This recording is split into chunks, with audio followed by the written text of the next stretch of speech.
Yes, folks, it's John G. Sutton. Tales from the Jails. Today I want to talk about, this is another story about the problem that we've got about putting young women into men's prisons, because we have repeatedly over the last 2 or 3 years seen numerous young females imprisoned because they've been seduced and manipulated and virtually exploited by professional criminals, sophisticated adult male criminals in prisons such as Strangeways, Liverpool, and was it Full Sutton? And now we've got a report about a lady from Wigan who was working at His Majesty's Prison Risey, and she's been sentenced to 6 years imprisonment for supporting a drug dealer, a sophisticated drug dealer, who with connections to the mobs at Liverpool, who was smuggling in ketamine into the prison and dealing in drugs whilst behind bars using a mobile phone provided for him by the prison officer who he had manipulated. Now, listen, I've been there and I know what it takes to deal with these prisoners. It takes a very strong mind. You've got to be absolutely know that you're right. You've got to have the feeling that you've got the support of the system behind you, and you've got to have the confidence to tell them to piss off or you'll lock them up. And I dealt with numerous times where they were trying to offer me bribes, various stuff like that. You just deal with it. But young women, they're in a position, they think that these men, because they'll tell them all this bullshit. Listen, you're far too beautiful to work in a prison like this. You know, I don't know why you're possibly here. You know, a lovely lady like you could go anywhere you want, and if I wasn't in prison, then you would be my wife, and all that nonsense. This poor lady, and I do feel sorry for this lady because she was obviously manipulated. I believe she was a single mother, lived at Wigan. I believe the name is Megan Woodhurst, a prison officer at His Majesty's Prison Risey, sentenced to 6 years at Crown Court for assisting the inmate. He's Donald somebody or other, and Kelsey was the other individual from Kirby in Liverpool who'd been providing drugs, and it was found that she'd allowed her house to be used as a base for storing these drugs. Obviously, I mean, listen, a young lady like that, 30 years of age, if she's going to go and work at HMP Risey, she isn't going to work in there because she's looking to start drug running. She's going there for a job.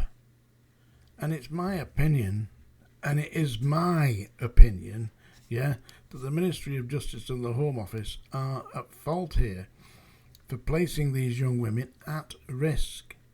They are seriously at risk.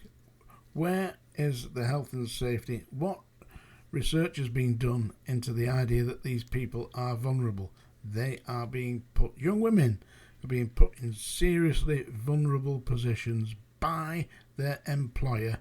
And when things go wrong, instead of the employer saying, well, we shouldn't have done that, we've made a mistake here. No, they have these unfortunate ladies arrested and put in prison. I mean, it's a self-perpetuating nonsense, isn't it?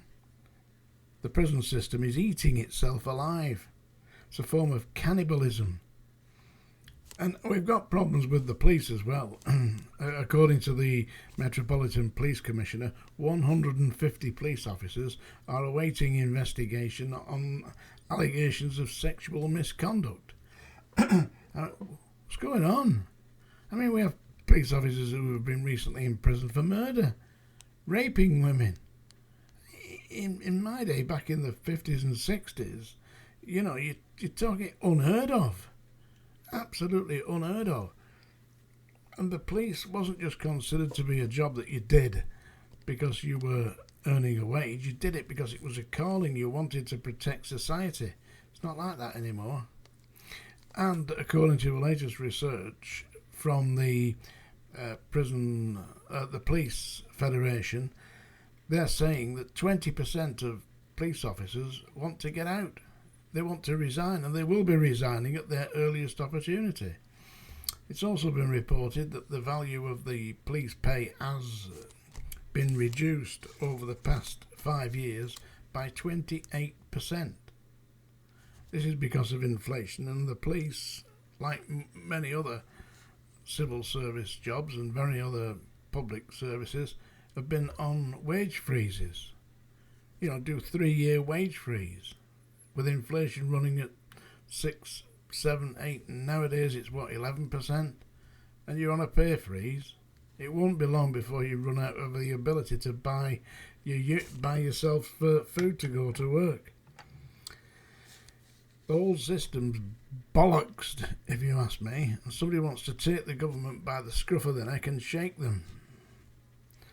And if you doubt that the government are complicit in all this, ask yourself this. How is it that Boris Johnson, who was on a salary of about £150,000 a year as the Prime Minister, has just bought himself a £20 million home? Who's funding that? Where's that coming from? You've got to look at Tony Blair, a Labour Prime Minister.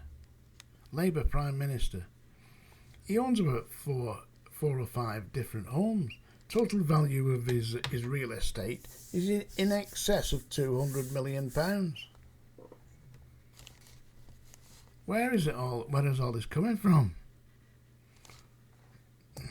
And you've got the Home Office employing cheap labour, that's young women, throwing them in the deep end into male prisons where sophisticated drug dealers and long-term violent criminals are manipulating them and effectively corrupting them into smuggling drugs and dealing and doing what they're told. Listen, I've been there in the prisons. These inmates say things to you like, we know where you live, We'll send somebody round. All that nonsense. We've got contacts on the outside. We'll be dealing with you if you don't do this. Well, it's one thing saying it to me, because I'd say something like, stop screaming. It's not going to hurt for long. Because you get a bash in the mouth when you do something like that. But no, they can't. The women can't do that, can they? And they're worried because they've got children at home. So who knows what pressure's been put to bear on them. And what are the Home Office doing about it? Nothing. If you're earning £30,000 in London, you can't afford to live in London. Simple as that. Anyway, don't forget tonight on ITV at 9 p.m. there is a documentary about Strange Ways. It's called The Roughest Prison in Britain. Well, I was there when it really was the roughest prison in Britain, immediately prior to the riots when Norman Brown was the governor. A lot of people ask me about Norman Brown. Norman Brown, a real old school gentleman governor, war hero in the Korean War, was a tank commander, caught in a tank fire, badly burnt. That's why he's slightly disfigured his ears and his upper head. But he was a real, what they call a screws governor, If you were a prison officer and you put an inmate in front of him and you told him that the prisoner had been flying around the prison on a broomstick. Yep, 7 days down the block, we can't have that. Seriously, Norman Brown was that kind of man. For some unknown reason he didn't like me. Anyway, I believe he's gone to meet his maker now. Don't speak ill of the dead. In a way, I like Norman Brown. You knew where you stood. If you got chance, he'd have you flogged. Right, so tonight at 9 p.m. on ITV, there is a documentary about Strange Ways. I've been in a few of those documentaries. You've probably seen them. We're on Channel 4 about Strange Ways. I was in the original BBC documentary on Strange Ways that was filmed in 1979, screened in 1980. I'm in the third episode. It's called Screws. Yeah. Don't forget to have a look at my TikTok channel. Now, I did something on TikTok yesterday that was, I thought it was amusing anyway. You can have a look. Tell me if you think I'm right, yeah? This is my impersonation of Paul Sykes. Paul Sykes. Paul Sykes, best looking guy in Yorkshire. All of Yorkshire. I've been everywhere. I've seen it. I've done it. I've thumped sharks in theatre and I've buggered loads of young boys. I like them. They're best, you know. Yorkshire boys. I like that. Paul Sykes. There, are. That's my impersonation of Paul Sykes. On my TikTok channel, Jailer John. Right, it's that time of day, folks. The goat herd is reaching for his clogs. That's Larry the goat herd, by the way. If you ever go to Rotherham, go up on the hills and shout out, "Goats, goats," he'll appear. Here we are. It's a song dinger that's warning you that some horrible noise is about to happen. Although one or two people are saying that they quite like my singing these days. There'll be a sick parade tomorrow morning. I expect to see you all there. Alright, this is a song that I quite like. This song. I'm not really going to sing it very well, am I? I'm going to strangle it. This is definitely 2s, 3s and 5s. Yeah, this is called The Gambler. And it was originally recorded, I believe, by Kenny Rogers. Here we are, The Gambler. It's misinterpreted by John G. Sutton. Have you got my book yet? HMP Manchester Prison Officer. It's available on Amazon. On a warm summer's evening, on a train bound for nowhere, I met up with a gambler. We were both too tired to sleep, so we took turns of staring out the window at the darkness. Our boredom overtook us, and he began to speak. He said, "Son, I've made a life out of reading people's faces and knowing what their cards were by the way they held their eyes. So if you don't mind me saying, I can see you're out of aces. For a taste of your whiskey, well, I'll give you some advice." So I handed him my bottle, and he drank down my last swallow. Then he bummed a cigarette and asked me for a light. And the night got deathly quiet, and his face lost all expression. Said, "If you're gonna play the game, boy, well, you gotta play it right. You gotta know when to hold 'em, know when to fold 'em, know when to walk away, and know when to run.